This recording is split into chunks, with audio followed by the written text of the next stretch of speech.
He mocked me in front of the entire family. Calling me a failure. Who had wasted his life. I said absolutely nothing. Then the front door opened. My attorney stepped inside with a folder that changed everything. Within minutes, every smile disappeared. And my son was the one left speechless. The room fell silent the moment the front door opened. Every conversation stopped. Every mocking smile froze in place. My son Daniel looked toward the entrance with an annoyed expression, expecting another relative to arrive late for the family gathering. Instead, a man in a charcoal gray suit stepped inside carrying a thick leather folder. He looked directly at me. "Mr. Harrison." I stood slowly. "Yes." The man smiled politely before extending his hand. "My name is Richard Collins. I'm your attorney. I apologize for interrupting, but these documents couldn't wait." Daniel laughed loudly. "Dad hired an attorney. That's rich." His wife Emily covered her mouth, trying not to laugh. Several cousins joined in. One uncle shook his head. Maybe he's finally suing someone because life wasn't fair. The room filled with chuckles. I didn't react. Richard placed the folder carefully on the dining table. "I'll only need a few minutes." Daniel folded his arms. "This is a private family dinner." Richard looked at him calmly. "Actually, sir, this matter concerns everyone present." The laughter faded. For the first time all evening, people exchanged uncertain glances.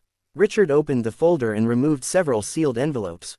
"I have legal instructions to read these in front of witnesses." Daniel rolled his eyes. "Go ahead. This should be entertaining." Richard ignored the sarcasm. "First, I need to confirm the identity of Mr. Harrison." He handed me a document. I signed quietly. Then he turned another page. "Thank you." Daniel whispered to Emily, "Probably another unpaid bill." More laughter. Richard cleared his throat. "I represent the estate of Mr. William Harrison." My father's name echoed through the dining room. The room instantly became quiet. My father had died nearly 6 months earlier. Everyone believed his estate had already been settled. Richard continued. "Due to confidential conditions placed inside Mr. William Harrison's final legal instructions, several assets were intentionally withheld until today." Daniel frowned. "What assets?" Richard looked directly at him. "I'll explain shortly." Emily shifted nervously in her chair. Richard removed another envelope sealed with red wax. "This letter was written personally by Mr. William Harrison." He handed it to me. "It is addressed only to his eldest son." My hands trembled slightly as I broke the seal. The handwriting was unmistakable. It was my father's. He began, "If you're reading this, then the day has finally arrived when the truth can no longer be hidden." My heartbeat quickened. The room remained perfectly silent. Daniel leaned forward. "What truth?" I kept reading. "For years I watched people judge you without understanding the sacrifices you made. You carried burdens that belonged to this family while allowing everyone else to believe you had accomplished nothing." I stopped for a second. My eyes blurred. Richard nodded gently. "Please continue." I swallowed hard. "You never defended yourself because I asked you not to. I promised one day everyone would know." Daniel suddenly looked uncomfortable. "What is this supposed to mean?" Richard answered before I could. "It means there is considerably more to Mr. Harrison's life than any of you were aware of." Emily crossed her arms. "This sounds ridiculous." Richard quietly removed several photographs. He laid them across the dining table. Old hospital receipts, mortgage statements, bank transfers, letters, signed agreements, one by one. Daniel stared. "What are those?" Richard answered. "Evidence." He pointed to the first document. 21 years ago, Mr. Harrison sold his own business." Daniel interrupted. "So?" Richard looked at him. "He sold it to pay your university tuition." Daniel blinked. "What?" Richard slid another paper forward. "These are the bank records." Daniel grabbed them. His face slowly lost its confidence. Emily leaned over his shoulder. "No," Richard continued. "The scholarship everyone believed paid your education never existed." The room exploded with whispers. Daniel looked at me. "You told me I earned it." I nodded quietly. "You did earn the grades. But the scholarship application was rejected." Daniel stared at me in disbelief. Richard continued reading from the financial records. "Your father sold every share of the company he spent 15 years building." Another silence. Richard placed down another receipt. "And when the proceeds weren't enough." He looked directly at Daniel. "He mortgaged his own home." Emily whispered, "Oh my God." Daniel shook his head violently. "No. That's impossible." Richard calmly produced certified bank documents. "They're authentic." Daniel looked from the papers to me. You lost your company because of me." I smiled faintly. You deserved every opportunity, but why didn't you tell me? I looked toward my father's letter. Because your grandfather asked me never to. The room felt heavier by the second. Richard wasn't finished. There is considerably more. He opened another section of the folder. Several relatives leaned closer. Even the people who had mocked me minutes earlier now watched in complete silence. Richard removed one final envelope. This contains the last condition of William Harrison's estate. Daniel swallowed nervously. What condition? Richard unfolded the document. The family home, everyone looked up, was never transferred to Daniel. Daniel frowned. What? Richard spoke clearly. It remains legally owned by Mr. Harrison. Daniel's face turned white. But I've lived there for 7 years. Richard nodded. Yes. I renovated it. Yes. I paid taxes. Yes. But legally. Richard placed the property deed on the table. It belongs entirely to your father. Emily gasped. Daniel stared at the official seal. His hands began to shake. That's impossible. Richard looked directly into his eyes. Would you like to see the original registration? Without waiting for an answer, he placed another certified document beside it. Every signature matched. Every government stamp was genuine. Daniel slowly sat down. The same man who had mocked me only minutes earlier now couldn't even speak. Across the room, every smile had disappeared, and Richard quietly closed the folder before saying words that would change the family's future forever. I'm afraid this is only the beginning. No one moved. The silence that had once been filled with laughter now felt almost unbearable. Daniel remained seated, staring at the property deed as if the words might suddenly change. His confident smile had disappeared, replaced by disbelief. There has to be some mistake, he whispered. Attorney Richard Collins calmly adjusted his glasses. I've practiced law for 32 years, Mr. Harrison. I don't bring mistakes into a room like this. Emily looked at me for the first time that evening, not with contempt, but with confusion. You never told us. I gave a tired smile. You never asked. Those 4 words hit the room harder than any argument could have. For years I had listened while people assumed I had failed in business, wasted my opportunities, and lived an ordinary life because I lacked ambition. Not once had I corrected them. Not because I couldn't. Because I chose not to. Richard opened another section of the leather folder. I'm still required to complete Mr. William Harrison's final instructions. Daniel slowly looked up. There's more. Richard nodded. Much more. He removed another sealed envelope. This letter was to remain unopened until every family member witnessed today's meeting. He handed it to me. The paper felt older than the others. My father's handwriting covered every inch of the page. I unfolded it carefully. My son, if your attorney has reached this part, then the family has finally heard enough of the truth to deserve hearing the rest. For years they believed success was measured by expensive cars, large homes, and impressive job titles. But I watched one man quietly sacrifice everything for those he loved. That man was you. My voice cracked. No one interrupted. I continued reading. When Daniel was 16, he wanted to attend the best private academy in the state. He never knew that tuition nearly destroyed you financially. You worked 3 jobs. You sold your company. You sold your retirement investments. You even declined medical treatment after your accident because the insurance money was needed for his education.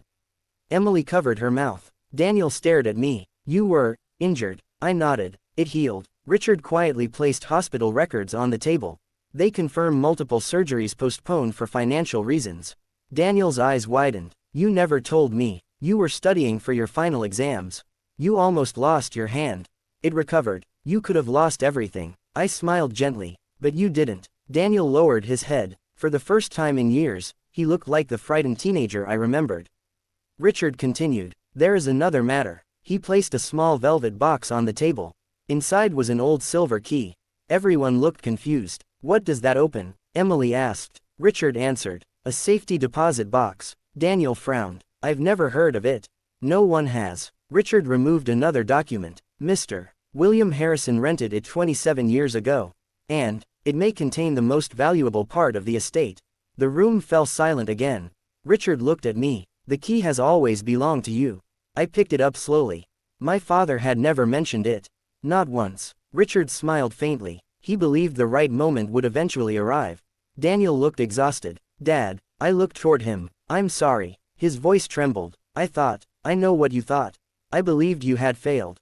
I know. I believed Grandpa carried the family.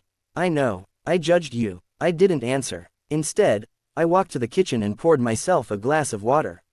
My hands were shaking, not from anger, but from the weight of memories I had carried alone for more than 20 years. When I returned, Richard was packing several documents back into his folder. "We should visit the bank tomorrow morning," he said. "The safety deposit box cannot be opened until both of us are present." Daniel immediately stood. "I'm coming." Richard looked at me instead. "The decision is entirely yours." Every eye in the room turned toward me. I thought for a long moment. Then I nodded. "He's my son." Daniel closed his eyes, fighting back tears. "Thank you." No one spoke during the remainder of dinner. The meal that had begun with insults ended in complete silence. One by one, the relatives quietly gathered their belongings and left the house. Not a single person dared make another joke. Not after everything they had learned. Late that night, I sat alone on the porch. The summer breeze carried the scent of rain. I looked at the old family photograph resting in my hands. Daniel was only 8 years old in the picture. He was sitting on my shoulders, smiling without a single worry in the world. Back then, he believed I could solve every problem. Somewhere along the way, he stopped believing. The front door creaked open. Daniel stepped outside. He didn't say anything at first. Instead, he sat beside me exactly as he had done when he was a child. Several minutes passed. Finally, he spoke. "Dad, yes, I don't deserve another chance." I looked at him quietly. "Maybe not." He nodded slowly. "But," I placed a hand on his shoulder. "Families aren't built on what people deserve." He looked at me. "They're built on whether people choose to forgive." Daniel broke down completely. For the first time since he was a little boy, he hugged me tightly and cried without trying to hide it. From the doorway, Emily watched with tears in her own eyes. The truth had changed everything. But deep inside, I had the strange feeling that tomorrow's visit to the bank would reveal a secret even my father had never hinted at. And whatever waited inside that forgotten safety deposit box was about to change all of our lives forever. The next morning arrived with heavy gray clouds hanging over the city. I barely slept. The silver key rested on my bedside table, exactly where I had left it the night before. Every time I looked at it, I wondered why my father had kept its existence a secret for nearly 3 decades. At 8 o'clock sharp, attorney Richard Collins pulled into the driveway. Daniel was already waiting outside. His face looked different. The confidence that had once bordered on arrogance had been replaced by quiet humility. "Dad," he said softly, "whenever you're ready." I nodded. The drive to the bank lasted nearly 40 minutes. No one spoke. The silence wasn't uncomfortable anymore. It felt necessary. When we arrived, the bank manager greeted Richard immediately. "Good morning, Mr. Collins. We've been expecting you." He led us through 2 security doors before stopping in front of a massive steel vault. Rows upon rows of safety deposit boxes covered the walls. The manager pointed toward a small box near the center.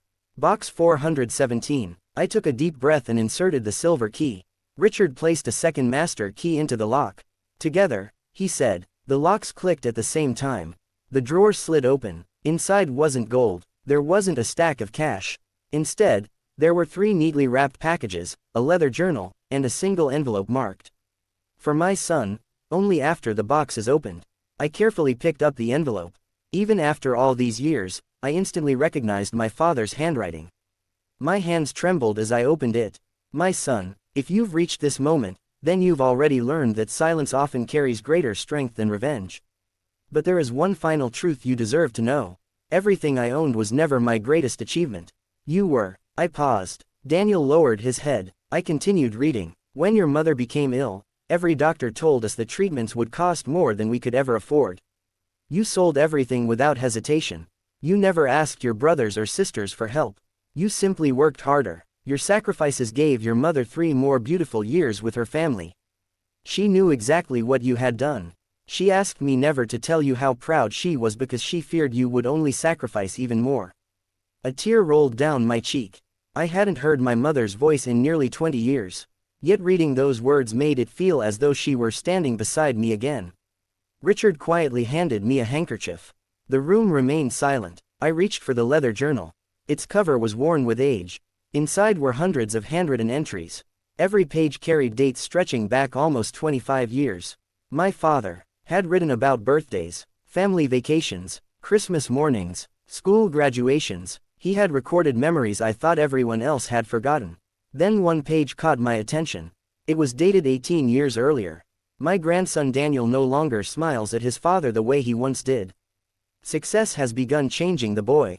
I pray life teaches him gratitude before pride destroys what matters most. Daniel read the sentence over my shoulder. His eyes filled with tears. I was already disappointing Grandpa. Richard gently closed the journal. He never stopped believing you would find your way back.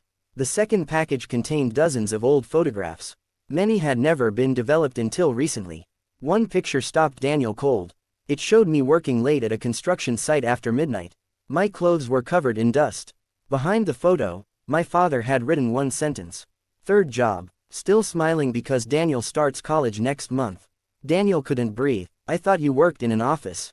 I did. This was after my office job ended each evening. He stared at me. You worked nights too. For several years. Why didn't anyone tell me? Because I didn't want you carrying guilt while trying to build your future. Daniel quietly sat down. His shoulders shook as tears fell onto the marble floor. I'm so ashamed. I placed a hand on his shoulder. The past can't be changed. I know, but the future still can.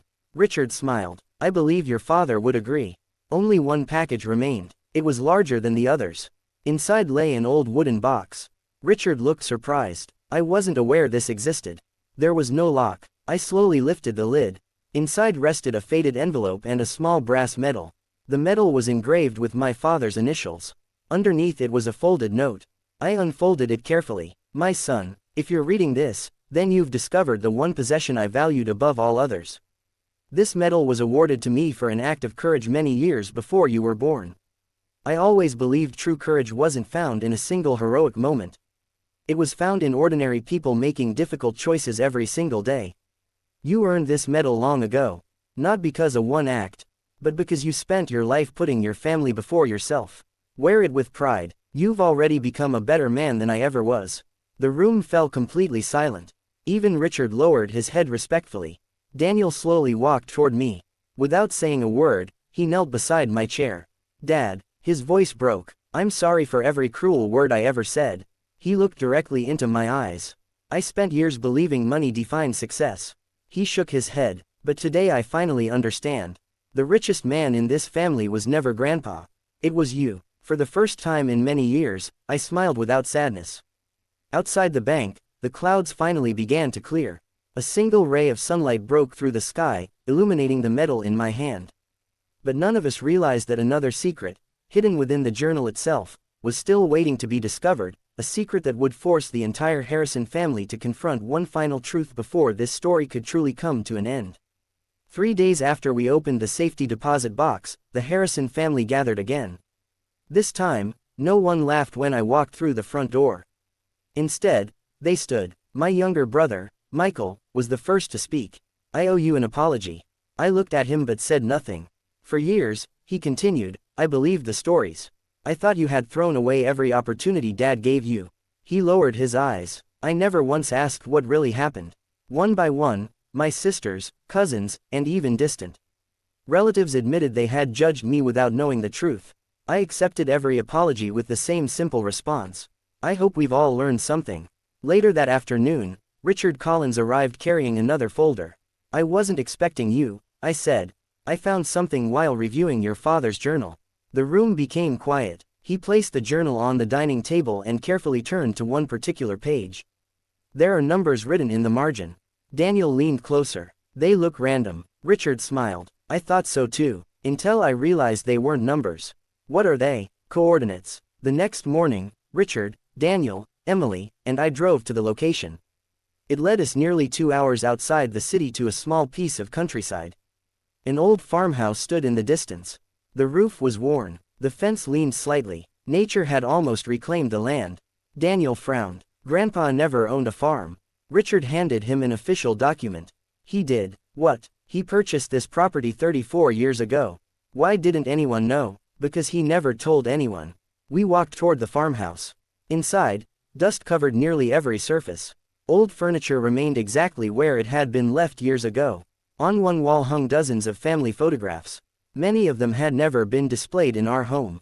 There were pictures of my parents dancing, family picnics, fishing trips, birthdays, simple moments, moments that money could never buy.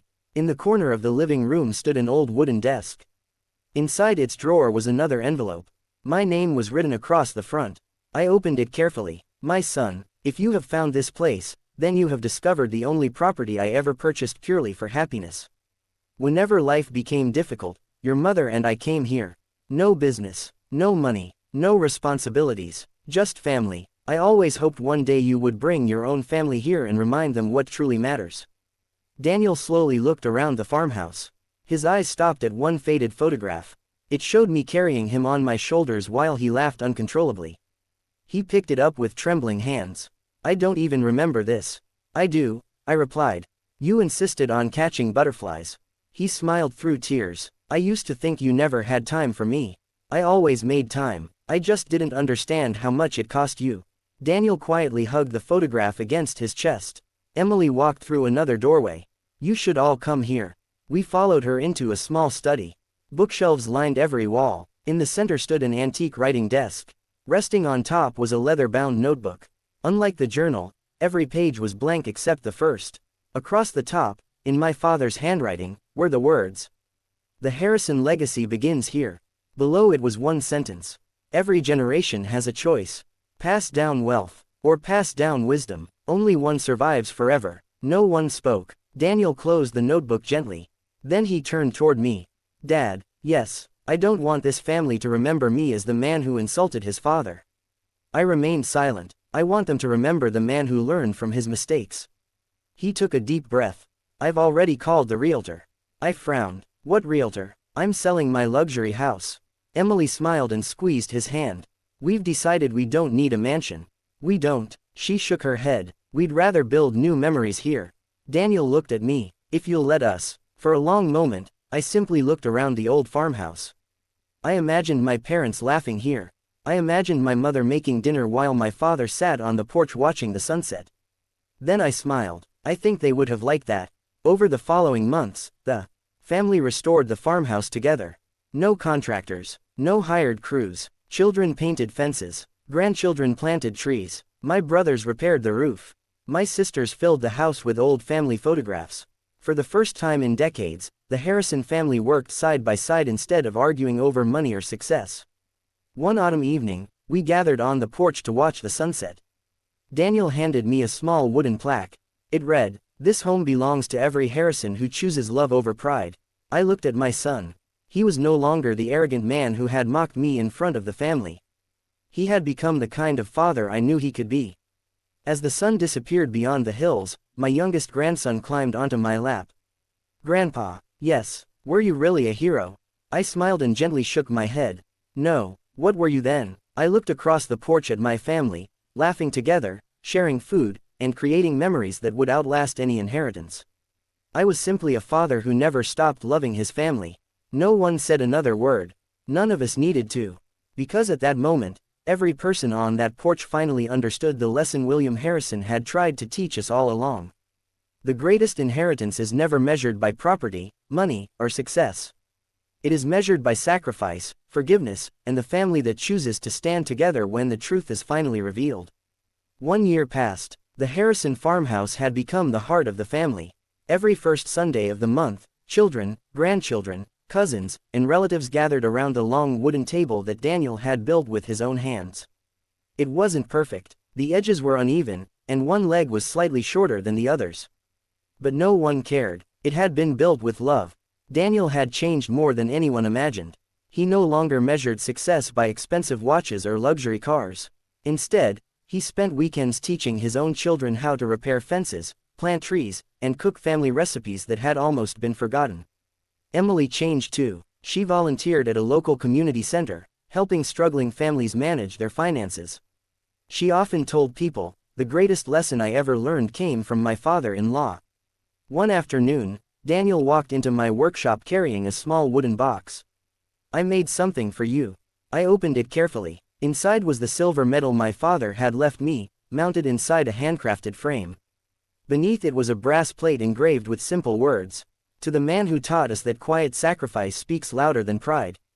For several moments, I couldn't speak. Daniel smiled. "I know Grandpa gave you the medal, but I wanted future generations to know why you earned it." Later that evening, the entire family gathered outside beneath the old oak tree. Richard Collins, now more friend than attorney, joined us for dinner. He raised his glass. Most estates end with arguments. He looked around the table. This one ended by rebuilding a family. Everyone smiled. Just before sunset, my oldest grandson stood up. "Grandpa, our teacher asked us to write about our hero." I laughed. "And who did you choose?" "You." "Why?" He answered without hesitation. "Because heroes don't always wear uniforms." He looked at Daniel. "Sometimes they just keep loving people even when those people don't deserve it." Daniel quietly wiped away a tear. As the sun disappeared behind the hills, I realized my father had been right all along.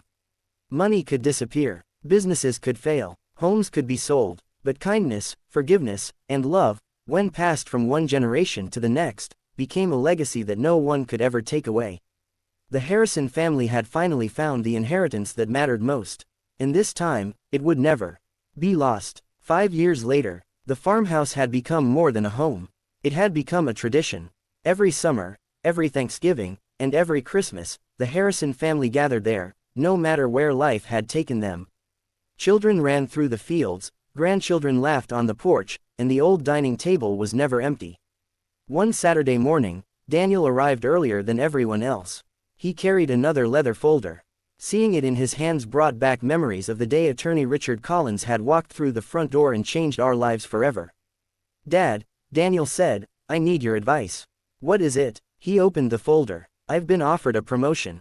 It comes with a much higher salary, but it means moving overseas." I smiled. "That's wonderful." It would be, if it didn't mean leaving the family behind. For a moment, neither of us spoke. Finally, I said, "Years ago, I believed success meant sacrificing everything for work. I don't regret supporting my family, but I do regret the moments I couldn't spend with you." Daniel looked down. "I don't want my children to remember me the way I remembered you." I placed a hand on his shoulder. "Then you've already learned the most important lesson." That evening, the entire family gathered in the backyard. After dinner, Daniel stood up with a letter in his hand. "I have an announcement." Everyone became quiet. "I've decided to turn down the promotion." Emily smiled proudly. "Our family is worth more than a bigger paycheck." The grandchildren clapped, not fully understanding why the adults were smiling through tears. Richard Collins, now retired, raised his glass. William Harrison hoped his family would one day choose wisdom over wealth. He looked at Daniel. "I think he'd be proud tonight." As darkness settled over the farmhouse, Daniel walked to the old oak tree where a small plaque had been placed years earlier. He added another line beneath it: "A family's greatest fortune is the time they choose to spend together." I stood beside him. "You've become a good man." He smiled. "I had the best teacher." For the first time in many years, I looked up at the stars without carrying the weight of old regrets. My father's legacy had never been about houses, businesses, or money. It had always been about giving the next generation the chance to become better than the last. And as I watched my grandchildren laugh beneath the old oak tree, I knew that promise had finally been kept. 10 years later, the old farmhouse looked almost the same, but the family had grown. Children had become adults. Grandchildren were now bringing their own children through the front gate, eager to hear stories about the Harrison family. On my 85th birthday, everyone gathered under the old oak tree. There was laughter, music, and the smell of homemade food filling the air. Daniel stood and gently tapped his glass. "I have something to share." He walked over with a small wooden chest. "I found this while cleaning the attic." The room fell silent. Inside the chest was a sealed envelope. Across the front, in my own handwriting, were the words, "Open after my 85th birthday." I smiled. I almost forgot I wrote that. Daniel handed me the envelope. With slightly trembling hands, I opened it and began to read. "To my family, if you're reading this, then I've been blessed with more years than I ever expected. I don't want you to remember me because of the sacrifices I made. I want you to remember the lessons those sacrifices taught. Never let success make you forget kindness. Never let money become more important than family. And never be too proud to say, 'I'm sorry.'" Those 3 lessons changed our family forever. By the time I reached the end, many people were wiping away tears. Daniel stood beside me. "Dad," he said, "there's one more surprise." He pointed toward the entrance of the farmhouse. A new wooden sign had been placed above the doorway. It read, "The Harrison Family House, built on love, strengthened by forgiveness, passed down through hope." Everyone applauded. I looked around at the faces of my children, grandchildren, and great-grandchildren. Years ago, we had nearly lost each other because of pride. Today, we had something far more valuable than any inheritance. We had trust. As the evening sun dipped below the hills, the youngest great-grandchild climbed onto my lap. "Great-grandpa," she asked, "what's the secret to a happy family?" I smiled and looked around at everyone gathered together. "The secret," I said softly, "is choosing each other, again and again, even after life gives you reasons not to." The family joined hands for one final photograph beneath the old oak tree. It wasn't a picture of a wealthy family. It was a picture of a family that had learned the true meaning of forgiveness. And that became the greatest legacy the Harrisons would ever leave behind. 20 years passed. The Harrison farm had become a place known throughout the county, not because it was the biggest or the most valuable property, but because every generation of the family returned there year after year. The old oak tree had grown taller. Beneath its branches stood a simple stone engraved with my father's favorite words. "Character is the only inheritance that never loses its value." I was now 90 years old. Walking had become slower, and my hands trembled with age, but every Sunday afternoon I still sat on the porch, watching my family laugh together. One autumn evening, Daniel joined me. "Dad," he said quietly, "I've spent years trying to repay everything you did for me." I smiled. "You never owed me anything." "I did." He handed me a leather folder. For a moment, I laughed. "Another folder? Those seem to follow our family everywhere." Daniel laughed too. "I guess they do." Inside were legal papers. "I've created the Harrison Family Foundation." I looked up in surprise. "The farmhouse will never be sold," he explained. "Instead, it will belong to every future generation. And each year, the foundation will help families who are struggling to pay for their children's education." Tears filled my eyes. "You've turned our family's pain into someone else's hope." He nodded. "That's because you taught me that success isn't measured by what we keep. It's measured by what we give." That weekend, the entire family gathered for one last celebration. Richard Collins, now retired for many years, arrived with his grandchildren. "I've attended hundreds of estate meetings," he said with a smile. "But this family remains my favorite." As the evening drew to a close, my youngest great-grandson climbed onto the porch beside me. "Great-grandpa," he asked, "why does everyone respect you so much?" I looked across the yard at Daniel, now surrounded by his children and grandchildren. "They don't respect me because I was perfect," I answered. "They respect me because I learned to forgive."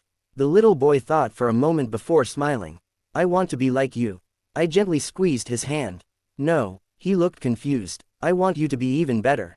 As the sun disappeared behind the hills, the Harrison family gathered beneath the old oak tree for another photograph. This time, 4 generations stood together. No one remembered the insults that had once divided the family. No one argued about money or property anymore. What remained was something far greater, a legacy of forgiveness, humility, and love that would continue long after all of us were gone. And as the camera shutter clicked, I realized my father's greatest gift had never been the house, the medal, or the hidden letters. His greatest gift was giving us one final chance to become the family we were always meant to be.